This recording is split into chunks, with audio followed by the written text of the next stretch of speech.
नमस्कार दोस्तों, बहुत बहुत स्वागत है आपका हमारे YouTube channel study with smartness में। आज के इस वीडियो में हम हिंदी के कुछ इंपॉर्टेंट क्वेश्चंस को देखेंगे। तो चलिए शुरू करते हैं। सबसे पहला क्वेश्चन है, कथनी का निम्न में से कौन सा सही विलोम शब्द है? करानी, कारनी, कारनी या करनी? इसका राइट आंसर है करनी, चूंकि कथनी का मतलब होता है कथन या कही हुई बात और इसका विलोम शब्द होगा करनी। करनी अर्थात कर्म या फिर कार्य। नेक्स्ट क्वेश्चन है, देविच्छा के लिए सही संधि विच्छेद को चुनिए। देवी धन इच्छा, देवी धन इच्छा, देवी धन छा या देवी धन इच्छा? इसका राइट आंसर है देवी धन इच्छा, चूंकि देविच्छा एक स्वर संधि का उदाहरण है और स्वर संधि के दीर्घ स्वर संधि में ये आता है। यहाँ पर बड़ी ई और छोटी ई का मेल होकर बड़ी ई का स्वर आता है। नेक्स्ट क्वेश्चन है, चौमासा में निम्न में से कौन सा समास है? कर्मधारय समास, द्वंद्व समास, तत्पुरुष समास या द्विगु समास? इसका राइट आंसर है द्विगु समास, चूंकि हमें पता है कि द्विगु समास में समासिक पद का पहला पद संख्यावाचक होता है। तो यहाँ पे चौमास में पहला पद संख्यावाचक है। अगर हम चौमास का विग्रह करते हैं तो चार मासों का समाहार इसका विग्रह होगा। ये द्विगु समास का उदाहरण है। नेक्स्ट क्वेश्चन, शताब्दी का शुद्ध रूप निम्न में से कौन सा है?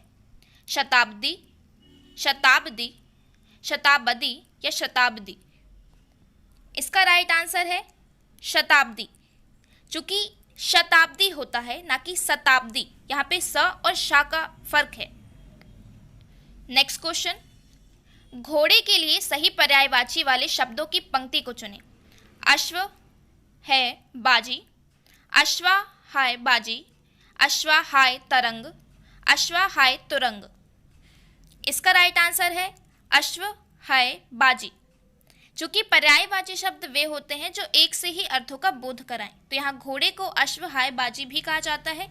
इसके अलावा इसे तुरंग और सैधव भी कहते हैं। नेक्स्ट क्वेश्चन है, जिसे इस बात का ज्ञान न रहे कि कर्तव्य क्या है और अकर्तव्य क्या है, इसके लिए एक शब्द निम्न में से कौन सा होगा? कर्तव्य विमुख, कर्तव्य विमूढ़, किम कर्तव्य विमूढ़ या अकर्तव्य? इसका राइट आंसर है किम कर्तव्य विमूढ़, मतलब जिसे कर्तव्य और अकर्तव्य का ज्ञान ही ना हो वो किम कर्तव्य विमूढ़ कहलाता है। अगर हम इसका सही अर्थ निकालें तो ये कह सकते हैं कि जिसे ये ना समझ में आए कि उसे क्या करना है और क्या नहीं करना है, यानी एक दुविधा की जो स्थिति होती है उसे किम कर्तव्य विमूढ़ कहते हैं। नेक्स्ट क्वेश्चन है, देर लगाकर काम करने वाला, इसके लिए एक शब्द निम्न में से कौन सा होगा? तीव्र लंबी, दीर्घ सूत्री, दीर्घ सूत्री या विलंब? इसका राइट आंसर है दीर्घ सूत्री। देर लगाकर काम करने वाला उसे हम दीर्घ सूत्री कहते हैं। दीर्घ सूत्री मतलब जो बहुत ही धीरे धीरे काम करे या देर में काम करे उसे दीर्घ सूत्री कहते हैं। नेक्स्ट क्वेश्चन, अंधा बनना मुहावरे का अर्थ निम्न विकल्पों में से कौन सा है?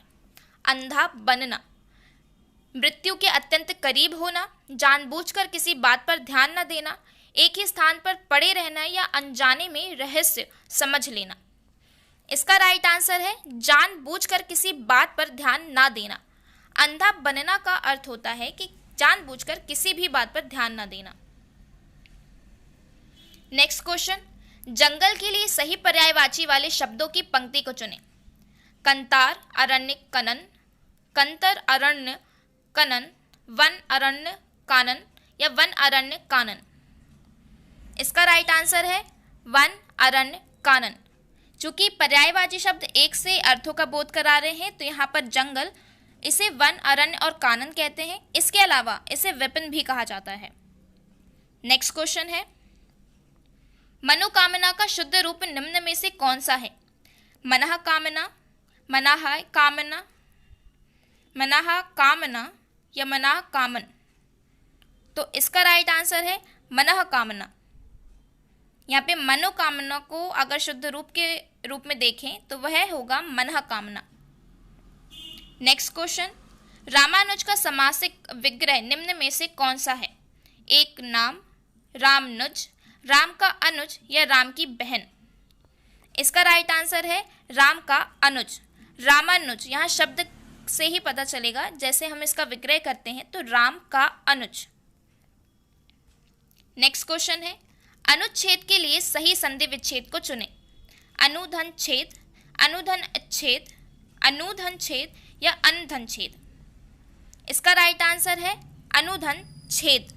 यहाँ पर जो अनुच्छेद है वो व्यंजन संधि का उदाहरण है और यहाँ पर उ और छा मिलकर उच्च का उच्चारण कर रहे हैं, तो अनुच्छेद एक व्यंजन संधि है जिसका विग्रह या विच्छेद होगा अनुधन छेद। नेक्स्ट क्वेश्चन है, अधि उपसर्ग से बना शब्द निम्न में से कौन सा है? अधिवर्ष, आधिवर्ष, अधिवर्ष या आधिवर्ष। इसका राइट आंसर है अधिवर्ष। चूंकि उपसर्ग वे शब्दांश होते हैं जो किसी शब्द के आगे लगकर नए शब्द बनाएं, तो यहाँ पर अधि वर्ष में आगे लगकर अधिवर्ष शब्द बना रहा है। नेक्स्ट क्वेश्चन है, जस जस सुरसा बदन बढ़ावा, तासु दून कापी रूप दिवावा। इसमें निम्न में से कौन सा रस है? भक्ति रस, शांत रस, अद्भुत रस या वात्सल्य रस। यहाँ अद्भुत रस है। चूंकि इन पंक्तियों में सुरसा जो कि एक राक्षसी थी उसके विशाल स्वरूप के बारे में बताया जा रहा है, जो कि बहुत ही भयंकर है, एक अद्भुत रस का उदाहरण है ये पंक्ति। नेक्स्ट, जलता है ये जीवन पतंग। इसमें निम्न में से कौन सा अलंकार है? रूपक अलंकार, यमक अलंकार, उपमा अलंकार या अनुप्रास अलंकार। इसका राइट आंसर है रूपक अलंकार।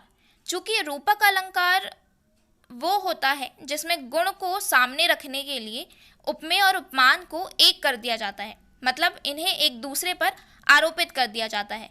चूंकि इस पंक्ति में जीवन एक उपमेय के रूप में है जबकि पतंग उपमान है, लेकिन इस पंक्ति में दोनों को एक कर दिया गया है, यानी एक दूसरे पर आरोपित कर दिया गया है, जीवन पतंग।